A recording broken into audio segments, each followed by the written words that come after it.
And today it's all about the Italian Greyhound. I'm here with a couple of good friends. We've got Eileen Abe and we've got Rue with us, an Italian Greyhound. Tell us a little bit about Rue, Eileen. Well, Rue is 4 years old, and she's a little bit bigger than most Italian Greyhounds. I understand they're like 8 to 10 pounds. That's typically. the average? Yeah. And Rue's 19 pounds. Pick her up. Let's see how big she is. I thought I was going to be able to carry her around with me, but as you can see, she's pretty much of a handful and has boundless energy. You know, if I bring her out in the morning and into the yard, she just keeps running and running. Lots of energy. Lots of energy. And I understand she gets a little naughty in the morning sometimes. Yeah, she's learned that, you know, if she pulls the dish towel with my coffee cup towards her on the counter, the coffee cup will fall over, and then she gets to drink all of my coffee.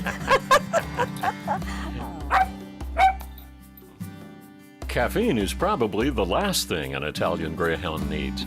They seem to have boundless energy and can play fetch as long as you can last. Italian Greyhounds, often called Iggies, are not used for racing like their larger cousin, the Greyhound, but they can achieve speeds of up to 25 miles an hour. They're best to have access to a closed-in yard like Eileen's, so they can run freely. But when they're out for a walk, they should always be leashed. Because they're considered a sight hound, if unleashed, they might take off after anything they see moving. Anyone thinking about getting an Italian Greyhound is urged to inquire with the breeder if the parents were tested for a variety of disorders. In addition to those fragile leg bones, Iggies can also suffer from slipped kneecaps and degeneration of the hip.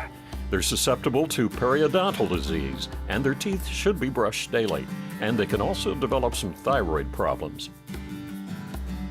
Italian Greyhounds are not particularly good with young kids because rough play can threaten their fragile bones, but they're great with older children and older adults because they make great companions. Grooming is easy, and Iggies are practically odorless, and they shed a medium amount of hair. And that's all about the breed, and now you know all about the Italian Greyhound. I'm Mahlon Moore.